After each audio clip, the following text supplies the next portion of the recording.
Oke, sebagai pendahuluan, oke lah kita bahas lah gitu. Setelah gue cari tahu, gue riset, oh iya ternyata lagi rame masalah IQ 150, 140, 144 dan lain sebagainya dari influencer besar gitu. Ya Reza Arab ya waktu itu sama Sales dan lain sebagainya.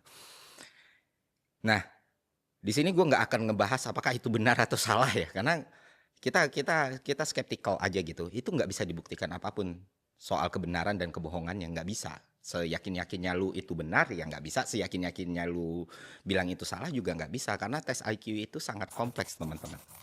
Skornya bisa sangat berbeda ketika dilakukan di usia yang berbeda dengan kondisi yang berbeda pula. Jadi untuk membuktikan validitasnya pun misalnya influencernya lu tarik, lu suruh tes IQ sekarang di umur dia sekian dengan kondisi dia sekian, itu nggak bisa merepresentasi apa yang pernah dia capai sebelumnya. Dan itu tidak menggugurkan nilai kebenaran atau validitas atas sebuah ucapan atau informasi yang disampaikan. Paham nggak sampai sini? Nah, untuk itu sebenarnya sangat tidak penting dibahas kalau itu IQ benar atau tidak gitu loh.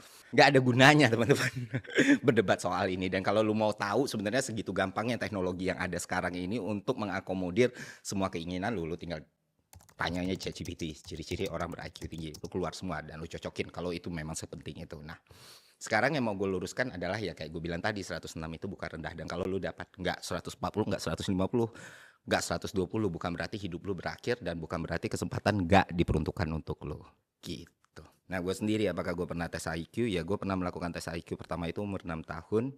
Dan kenapa gue melakukan tes IQ itu karena gue berterima kasih ya kepada Universitas Negeri Jambi yang memfasilitasi.